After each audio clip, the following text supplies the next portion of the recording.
할렐루야. 네, 우리 작년 성도님들께 청소년들의 언어로 우리를 위해 기도해 달라고 만들어준 영상입니다.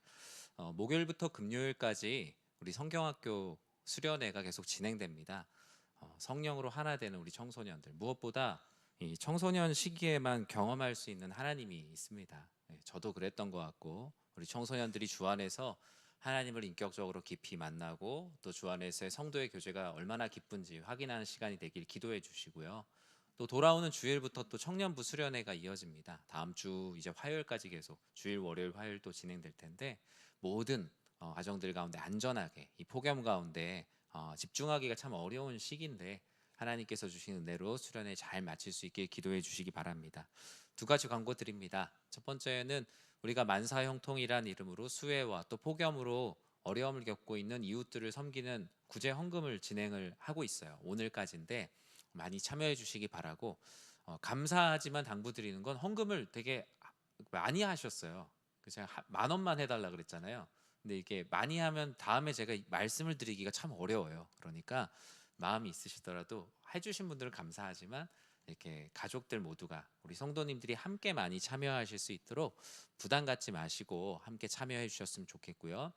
다음 주 주일 오후 2시 20분에는 앞서 광고한 대로 기독 영화 상영의 시간을 갖습니다. 우리 선교사님, 서서평 선교사님의 삶을 통하여서 우리가 어떤 삶을 살아야 될지에 대한 그 다큐멘터리 영화를 2시 20분부터 보게 될 텐데요. 다음 주일에 이제 CGN TV에서 교회마다 찾아가서 상영하는 일종의 행사를 진행을 하는데, 교회와 얘기가 잘 돼서 이번에 진행을 하게 됐어요. 그래서 성도님들, 가족들, 뭐 친구들, 자녀들하고 함께 주일날 오후 2시 20분에 오셔서 하나님 아버지께서 주시는 선교사님의 삶과 비전을 영화를 통해 만나고 많은 은혜 받으시는 모두가 되시길 진심으로 기도합니다.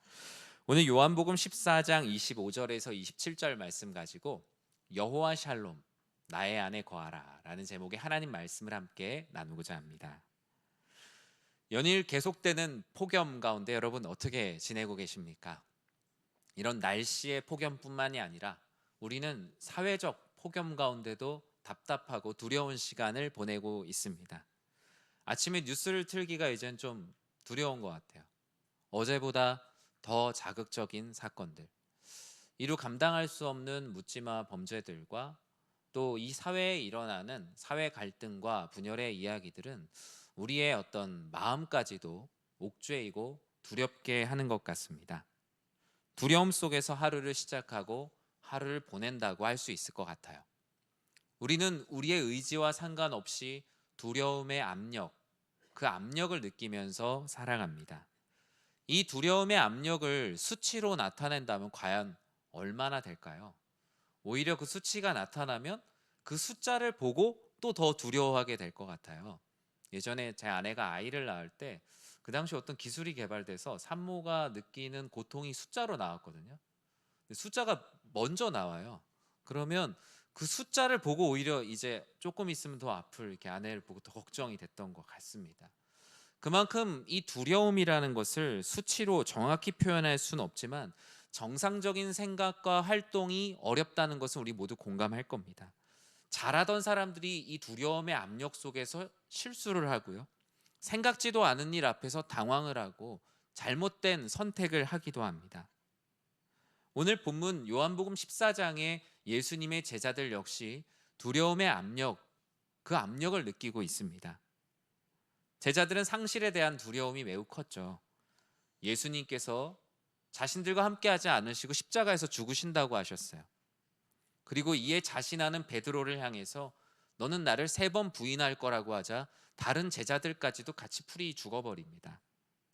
재정을 보는 제자는 곧 예수님을 팔아넘길 거라고 말씀까지 하셨어요. 제자들은 자신의 인생이 도대체 어디로 가는 걸까 불안해지기 시작합니다.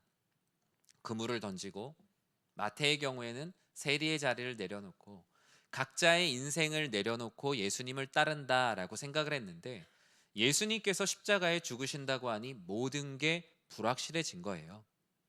그동안 같이 있으면서도 자신들이 이해하기에 예수님의 하나님 나라를 이해하지 못했기 때문에 두려움이 있었거든요. 그런데 이 두려움은 이 요한복음 14장이 맞이한 이날 밤의 최대치에 이르게 됩니다. 제자들이 받고 있는 두려움의 압력은 내면에서뿐만 아니라 그들의 표정과 행동을 통해서도 드러나요.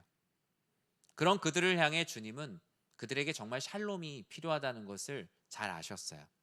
그래서 첫 번째 샬롬을 이와 같이 선포하시죠. 요한복음 14장 1절 말씀 같이 한번 읽어보겠습니다. 너희는 마음에 근심하지 말라. 하나님을 믿으니 또 나를 믿으라. 아멘. 예수님의 첫 번째 샬롬입니다. 하나님을 믿으니 또 나를 믿으라. 요한복음 14장에서 16장 또는 17장까지를 다락방 강화라고 합니다. 좁은 곳에서 함께 모여서 예수님께서 누구시며 예수님이 앞으로 어떤 뜻을 이루실 것인지를 집중적으로 말씀하시는 이 장을 다락방 강화라고 합니다. 우리가 잘 알고 있는 또 산상수훈이 있죠. 마태복음 5장에서 7장의 산상수훈과 쌍벽을 이루는 예수님의 집중적인 말씀이 요한복음 14장에서 16장 또는 17장까지 기록이 되어 있습니다. 다락방 강화에 보면 예수님이 자신의 말씀을 끊임없이 선포하는 가운데 그들을 덮고 있는 그 심리가 드러납니다. 그것은 바로 두려움과 근심입니다. 왜냐하면 요한복음 14장에서 16장까지 끊임없이 반복되고 있는 단어가 근심이라는 단어이기 때문입니다. 이쯤 되면 다락방 강화는 근심과 두려움 가운데 놓여 있는 사람이 어떻게 이 자리를 탈피할 수 있는가, 이 두려움을 이겨낼 수 있는가라는 말씀이기도 하죠. 예수님은 두려움에 빠져서 샬롬을 잃어버린 이들에게 말씀하십니다. 하나님을 믿으니 또 나를 믿으라. 하나님을 믿으니 또 나를 믿으라. 분명 두려움의 감옥에서 벗어날 수 있는 열쇠를 주님께서는 믿음이라고 말씀하고 계세요. 두려움은 두려움을 잠재울 더 큰 존재에 대한 믿음이 필요하다. 그 두려움을 스스로 없앨 수가 없으며 다른 큰 존재에 대한 믿음이 필요함을 말씀하셨어요. 우리 교회에 고양이가 많이 있습니다. 아시나요? 그런데 그 고양이들은 영역동물이잖아요. 그래서 항상 같은 고양이들이 동네에 있습니다. 그래서 저도 저희 집에 들어갈 때 가끔 그 집 문 앞에 고양이들이 누워 있어요. 그러면 이제 애들이 고양이를 좀 무서워하거든요. 그러면 고양이가 있으면 부모 입장에서 여러분 어떻게 하시겠습니까? 고양이를 놀래켜서 고양이를 좀 쫓아내거나 아니면 고양이한테 좀 피해달라고 얘기하거나 뭐 그래야 되잖아요. 그런데 이렇게 얘기하는 부모님은 없을 거예요. 자, 고양이는 여기 없는 거야. 고양이 넌 지나갈 때 이 존재는 없는 거니까 그냥 지나가면 돼 라고 얘기하면 아마 아이들은 아빠 무슨 말도 안 되는 얘기를 하는 고양이가 옆에 있는데 라고 얘기를 할 거예요. 그런데 요즘 두려움에 관한 책들을 이렇게 보면 책들이 그래요. 두려움은 있는데 두려움은 없는 거야. 그냥 지나가면 돼. 무서워 죽겠는데 두려움이 없는 거라고 생각하면서 울면서 지나가는 게 요즘 책들이 말하는 두려움의 해법들이더라고요. 두려움과 근심은 제자들만의 문제는 아닙니다. 결코 없는 것처럼 지나갈 수가 없어요. 우리도 그렇죠. 나는 앞으로 무엇이 될까? 아이들은 어떻게 키울까? 먼 미래까지의 일들이 아니어도 당장 이번 달은 우리 가정의 경제, 재정을 어떻게 감당할 것인가? 이것은 없는 것처럼 생각하면서 지나갈 수 있는 것이 아닙니다. 사업, 직장, 취업, 건강, 노후 문제. 모든 문제들은 우리가 궁극적으로 더 크게 믿을 수 있는 한없이 크신 존재가 필요한 것이지 그것을 없앤다고 또는 잊어버린다고 해결되는 게 아니죠.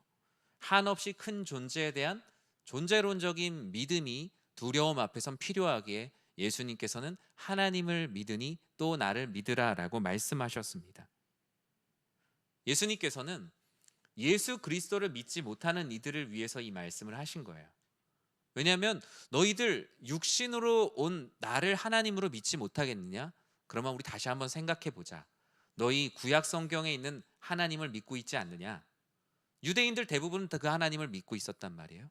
그 하나님을 믿으니 나를 믿으라. 징검다리를 놓아주세요. 그런데 이 말씀은 구약의 하나님 먼저 믿고 와서 이제 오신 예수님 믿어라라는 말씀으로 이해할 수도 있지만, 너희가 구약의 하나님을 정말로 믿고 있는지 한번 생각해 보라라는 질문이기도 합니다. 너희가 지금 너희 앞에 있는 그리스도 예수를 믿고 있지 못하고 있느냐? 그러면서 너희가 구약에 있는 하나님은 믿고 있다고 생각하는데, 이것은 절대 이루어질 수 없는 거라고. 하나님을 먼저 믿는지 너희가 생각을 해봐라. 그러면 아마 나를 믿고 있지 못하는 것뿐만 아니라 구약 성경에 기록되어 있던 성부 하나님도 너희가 여전히 믿고 있지 않다는 것을 알게 될 거라고. 이 말씀은 이런 두 가지 의미를 동시에 담고 있어요. 예수님은 근심 가운데 놓여 있는 백성들에게 자신에게까지 나올 수 없다는 것을 인정하고 연약함을 그대로 고백하라라고 말합니다. 아버지를 믿으니 또 나를 믿으라라는 말씀은 아직 예수를 그리스도로 믿지 못하는 이들에게, 대부분의 유대인들에게 주시는 징검다리와 같은 말씀이에요.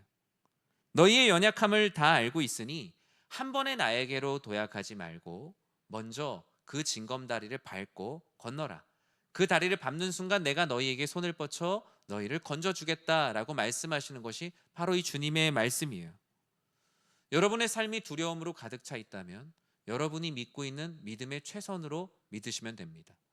하나님 아버지께서 보실 때 최고가 아니어도, 예수 그리스도를 향한 그곳까지 이르지 못한다고 할지라도, 성부 하나님을 믿고 있었던 구약의 하나님에 갇혀 있었던 유대인의 믿음까지라도 너희들이 나아온다면 내가 너희가 나를 믿을 수 있도록 도와주겠다라는 말씀이에요. 길이요 진리요 생명이기에 어긋남이 없으며 떨어짐이 없어요. 아버지 집에 거할 곳을 미리 예비하시고 내 길을 내가 몰라도 나의 길을 잘 아시는 주님께서 우리의 두려운 짐을 대신 지겠다. 그러니 너희는 아버지를 믿으니 또 나를 믿으라라고 말씀하시는 것입니다. 여러분 모두가 여러분이 할 수 있는 믿음의 최선으로 한 발을 뗄 때 그 안에 있는 두려움이 사라짐을 믿음으로 나아가는 모두가 되시길 진심으로 축원합니다. 오늘 본문에서 예수님께서는 두 번째 샬롬을 선포하십니다. 그럼에도 불구하고 두려워하는 제자들에게 내게 구하면 내가 행할 것이다. 너희 스스로가 너희 자신에게 구하면 너희가 다 행해야 된다는 말씀이에요. 너의 인생 너희가 해결하려고 하면 너희가 다 해야 된다. 단 너희가 그리스도 예수께 구하면 그리스도 예수께서 너희의 삶의 키를 잡고 너희의 삶의 소원대로 행할 것이다 라고 말씀하세요. 14절 말씀 같이 한번 읽어볼까요? 내 이름으로 무엇이든지 내게 구하면 내가 행하리라. 아멘. 제자들의 근심의 원인을 예수님께서 정확히 말씀하십니다. 너희는 근심하고 두려워하고 있는데 여전히 너희 앞에 있는 그리스도 예수께 구하고 있지 않다라는 것을 이 말씀을 통해서 보여주고 있습니다. 예수님이 없는 것 같은 상태, 이 상실의 상태를 만나게 될 제자들을 위해 예수님은 위대한 샬롬의 약속을 주셔야 했어요. 너희가 어디에서 무엇을 하든 길이요 진리요 생명 되시는 그리스도 예수께 구하여라. 그러면 그곳이 어디일지라도 내가 너희를 위하여 행할 것이다. 이것이 바로 샬롬의 복된 소식, 바로 복음이다 라고 주님께서 말씀하세요. 나를 구원자로 믿고 구하면 그때부터는 너희가 행하고 너희가 책임지는 인생이 아니라 내가 행하고 내가 책임지는 인생이 될 것이다. 두려움 속에서 스스로 행하는 것은 늪에서 허우적거리며 살아가는 인생이지만 두려움을 주관하시는 주님께 구하면 그 모든 두려움에서 사람은 비로소 벗어나고 그 모든 고난 속에서도 하나님의 영광을 노래할 수 있다라고 주님께서는 제자들에게 권면하십니다. 하나님은 두려움에 빠졌던 많은 믿음의 선진들에게 오늘 말씀과 같이 끊임없이 찾아오셨어요. 계속 우물을 팔 때마다 싸움이 일었던 이삭을 기억하실 겁니다. 우물을 파서 좋았는데 다른 사람들과 다툼이 있어서 그곳을 끊임없이 떠나야 했어요. 거처를 옮기며 샬롬에 목말라 있던 이삭에게 하나님께서는 찾아오셔서 나는 너의 아버지 아브라함의 하나님일 뿐만 아니라 너의 하나님임을 약속하시며 앞으로 내가 너와 함께 할 것이니 두려워하지 말라며 샬롬에 목말라 있는 이삭에게 샬롬을 선포하십니다. 돌베개를 베고 광야에서 두려움 속에 잠들어 있던 야곱에게도 찾아오셔서 하나님의 샬롬을 사다리를 통해 내려주시고 내가 너와 함께 할 것이라고 약속하셨어요. 요셉이 수많은 어려움 속에서도 무엇이 그를 형통하게 하는가, 요셉 자신도 알지 못했던 그 모습들을 주님께서는 많은 이들을 통해 고백하게 하셨어요.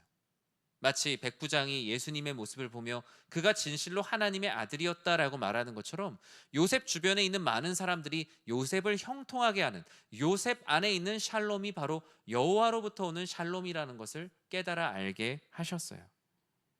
이 모든 것이 가능했던 이유는 그들은 두려움에 빠져 스스로 행하지 않고 오직 여호와 하나님의 이름을 구했다라는 것입니다.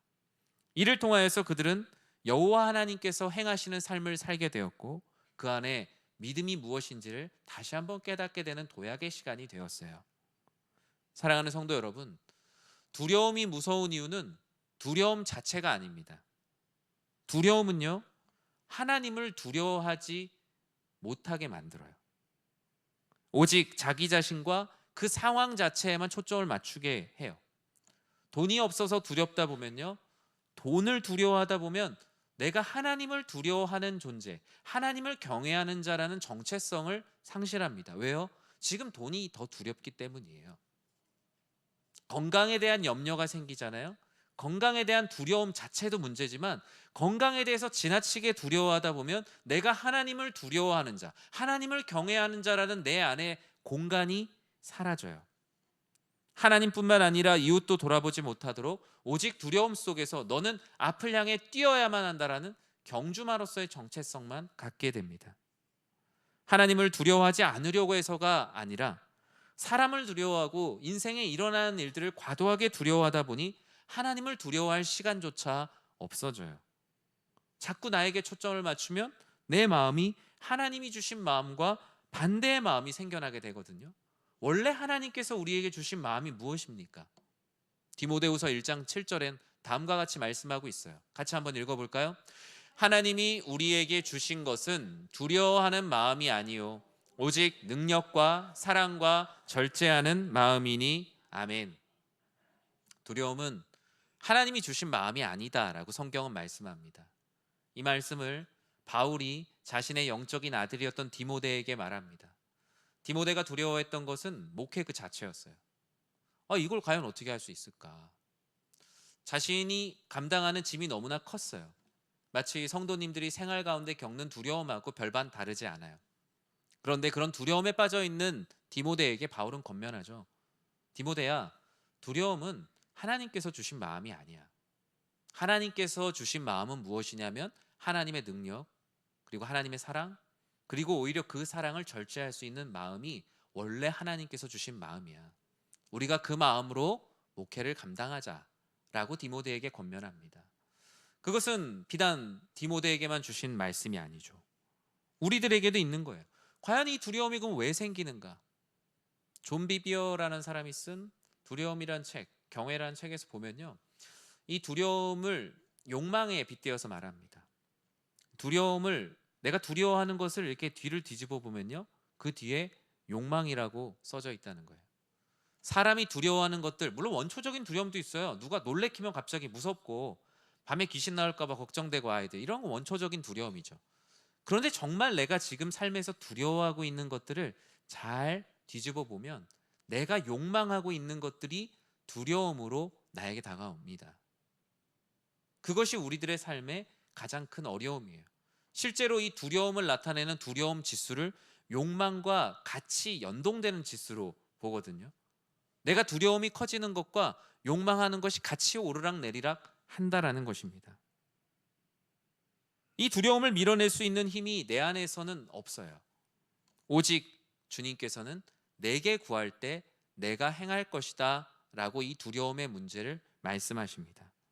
주님의 완전한 사랑만이 두려움을 쫓아낼 수 있어요. 그 주님의 완전한 사랑만이 여러분들에게 용기를 줍니다. 그 주님의 완전한 사랑을 깨달아 아는 자만이 이 세상을 살아갈 수 있는 담력을 얻으며 비로소 평안한 잠을 주무실 수 있어요. 전 여러분들의 삶에 찾아오는 모든 두려움들을 스스로 행하며 스스로 밀어내지 않고 내게 구하면 내가 행할 것이다 라는 말씀을 믿고 주님께 간구하는 여러분 모두가 되시길 주님의 이름으로 간절히 축원합니다.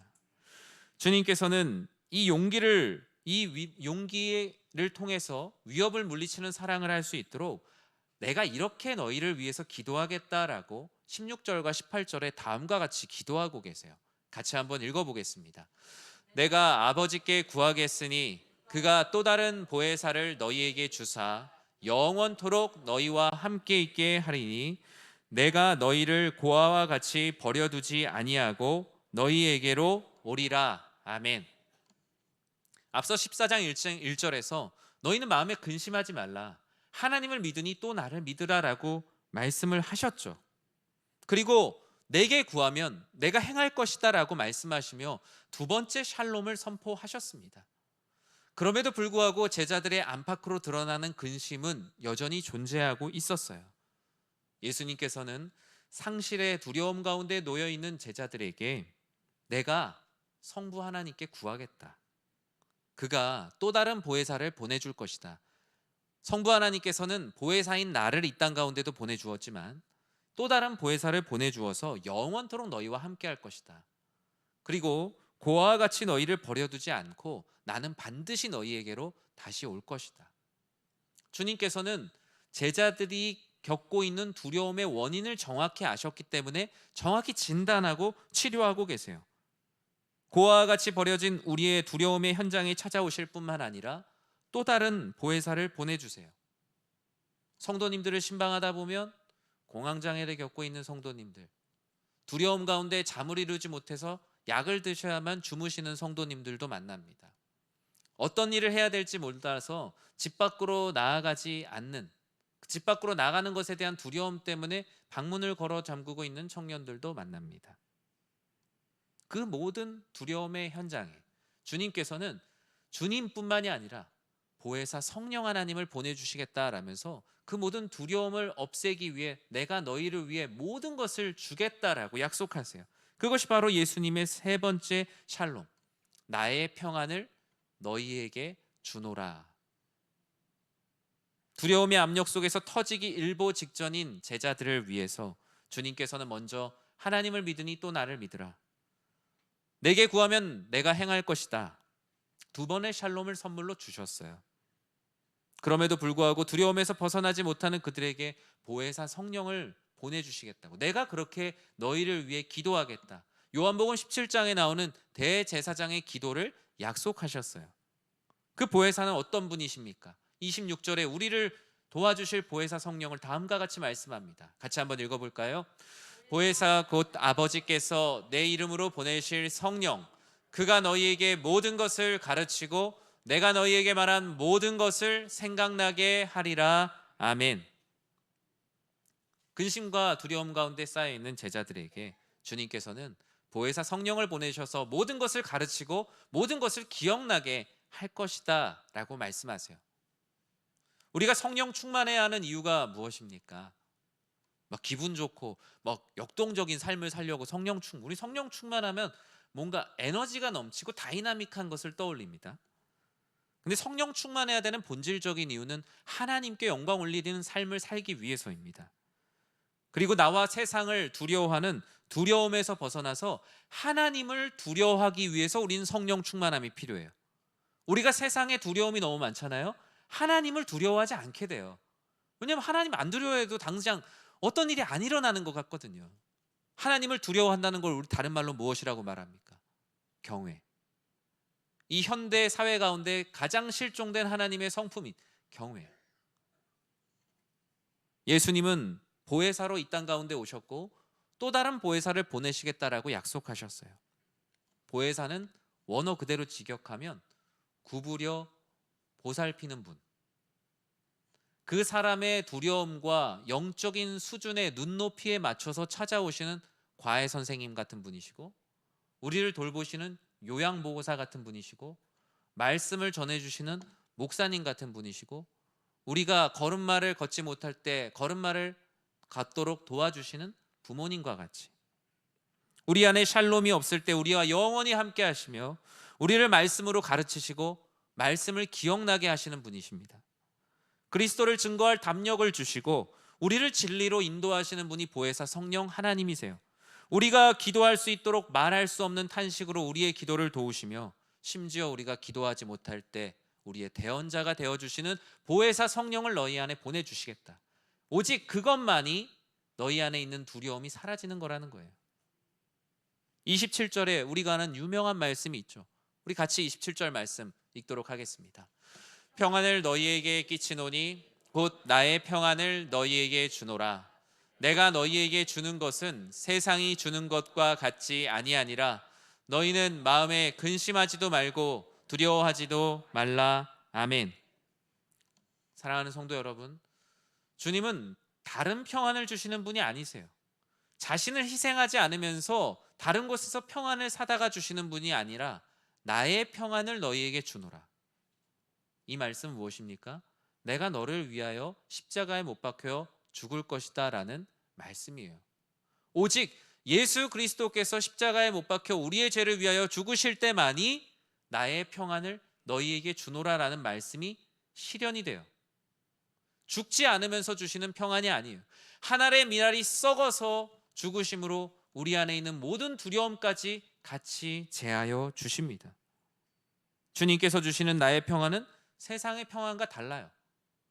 세상의 평안은 주님의 평안과 다른 평안이 아니라 주님의 말씀 앞에선 틀린 평안입니다. 마음의 불안과 두려움의 존재를 잠시 잊게 만드는 세상의 평안은 일종의 도파민과 같아요. 나를 중독시켜요. 그냥 내가 잠시 평안하다, 아무 일이 없다, 그것에 마음을 쉽게 빼앗겨 버립니다. 두려움은 사람 본연의 감정과 동시에 영적인 문제예요. 두려움을 과대 포장하여 사람들을 겁박했던 많은 역사들이 얼마나 많이 있었습니까?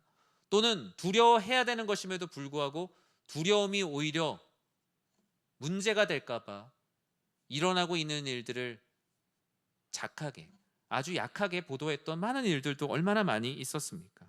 인간의 역사는 그래요. 어린이 책 중에 두려움을 담는 봉투라는 책이 있어요.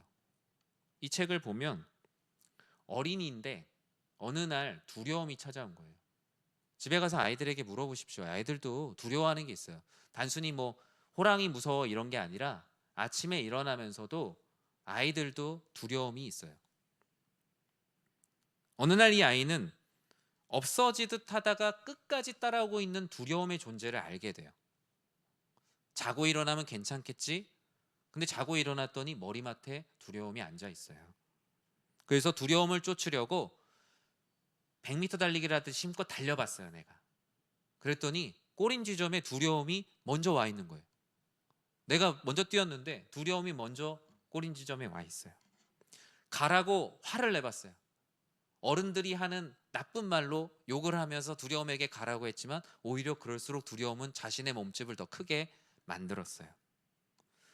안 되겠다 싶어서 너도 죽고 나도 죽자라는 마음으로, 두려움을 죽여야겠다는 마음으로 물속에 뛰어듭니다, 아이가. 그러면 두려움이 죽을 것이다 라고 하는데 정작 죽어가는 건 자기 자신이었어요. 아이는 조금씩 알게 됩니다. 여전히 자신을 둘러싸고 있는 두려움을 느끼며 이 두려움이라는 건 내 힘으로 없앨 수 있는 게 아니구나. 그러던 중 나름대로의 방법을 찾아가요. 첫 번째로는 두려움을 이야기하는 거였어요. 엄마에게 내가 겪고 있는 두려움을 얘기해요. 아빠, 친구, 선생님, 책에서는 고양이, 다람쥐에게도 두려움을 이야기합니다. 그리고 두 번째로 누구나 두려움이 있다는 것을 알게 돼요. 엄마한테 두려움을 얘기하니까 엄마도 나도 이런 두려움이 있어. 아빠도, 고양이도, 다람쥐도 각자의 두려움을 서로 이야기했어요. 그런데 이 책에도 큰 함정이 있더라고요. 결국 이 책에서 모든 사람들이 두려움을 날려보냈다라고 하지만 실제로 두려움을 해결하진 못했어요. 냉정하게 말했을 때 두려움을 해결한 사람은 한 사람도 없었어요. 그런데 요즘에 나오는 두려움에 대한 책들이 많이 그렇더라고요. 두려운 이야기를 종이에다가 적어갖고 연에다가 묶어갖고 날리고 풍선에다 묶어서 날려요. 그러면서 돌아오면서 혹시 그 풍선이 터지지 않았을까? 연이 어디 떨어져 있는 건 아닐까? 해결되지 않은 두려움의 상태를 잊으려고 노력하는 거죠. 잊으려고요. 오늘 본문은 두려움을 잊어보려고 노력하는 이들에게 두려움을 없애는 방법에 대해서 말씀하고 있습니다. 예수님은 그거 잊어버려 라고 얘기하지 않으셨어요. 실제로 그 문제의 근원을 발본색원하는 것, 그것은 너희의 평안과 너희의 능력이 아니라 오직 내가 너희에게 주는 평안만으로 가능하다라고 말씀합니다. 연일 계속되는 장마와 홍수로 인한 자연재해의 두려움 속에 우린 살아갑니다. 끝이 보이지 않는 경제의 불안과 취업난, 저출산으로 인한 사회경제적 두려움 가운데 우리는 살아갑니다. 이유를 알 수 없는 묻지마 범죄로 인해 사람이 많은 곳에 나가는 것이 두려워졌어요. 마치 예수님의 제자들이 예수님께서 십자가에서 부활하셨음에도 불구하고 문을 잠그고 나오지 못하는 그 두려움들이 우리들 안에도 있지 않습니까? 예수님께서 오셔서 뭐라 그랬습니까? 내니 두려워하지 말라. 샬롬이라고 인사하시며 너희 안에 내가 평안을 준다. 오늘 말씀과 같은 말씀을 다시 한번 그들에게 전하십니다. 사람의 제일 되는 두려움이 죽음이죠. 주님께서는 그 사람의 제일 되는 두려움을, 그 사망 권세를 이기시고 부활하셨어요. 우리들에게 이 사실만이 우리가 겪고 있는 두려움에서 벗어날 수 있는 유일한 길이요 진리요 생명이심을 믿으시기 바랍니다. 두려움은 잊어버리는 것이 아니라 주님께서 주시는 나의 평안을 통해서 사라지는 거예요. 그 모든 두려움이 변하여 내 노래가 되었다라는 그 찬송가의 가사, 주 안에 있는 나에게 딴 근심이 있으랴 십자가 밑에 나아가 내 짐을 풀었다라고 우리가 찬양하지 않습니까? 그 찬양의 가사가 바로 이 말씀이 전하고 있는 진리인 것입니다. 우리 사랑하는 성도님들이 십자가에 못 박히신 그리스도 예수의 평안으로 살아내시길 진심으로 축복합니다. 말씀을 맺습니다. 오늘 말씀의 제목은 여호와 샬롬 나의 안에 거하라 라는 말씀입니다. 샬롬은 우리 안에서 생산해내는 것이 아니라 주님께서 주시는 평안이 우리들 안에 들어와서 보혜사 성령께서 주시는 그 마음이 우리들의 마음의 주인이 되어주시는 것입니다. 이번 교회 여름 성경학교 주제가 여호와 샬롬이었습니다.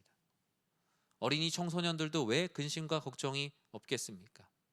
그들의 마음 가운데 있는 두려움들을 여호와 샬롬으로 바꾸시는 그 하나님, 그 말씀이 기억되기를 바라는 마음으로 이 여름 성경학교가 진행이 되었죠. 여호와 샬롬은 주는 평화, 주님은 평안이시다라는 뜻입니다. 사사 기드온이 하나님과의 관계와 자신의 인생 가운데 풀리지 않는 숙제와 어려움들로 두려움과 근심 속에 있었습니다. 하지만 여호와의 사자를 통해 주시는 메시지와 이적들을 통하여서 그 안에 모든 두려움과 근심이 사라지게 됐고, 그리고 그로 말미암아 기드온은 제단을 쌓았습니다. 오브라의 제단을 쌓고 그 제단의 이름을 여호와 샬롬이라고 불렀습니다. 주는 나의 평안이십니다. 내 모든 두려움을 사라지게 하시는 분은 오직 주님이십니다. 사사기 6장 23절과 24절에 무엇이라고 말씀합니까? 같이 한번 읽어볼까요? 여호와께서 그에게 이르시되 너는 안심하라 두려워하지 말라 죽지 아니하리라 하시니라. 기드온이 여호와를 위하여 거기서 제단을 쌓고 그것을 여호와 샬롬이라 하였더라. 그것이 오늘까지 아비에셀 사람에게 속한 오브라에 있더라. 아멘. 사랑하는 성도님들의 삶에 여호와 샬롬, 나의 안에 거하라는 주님의 말씀이 주인이 되기를 진심으로 기도하고요.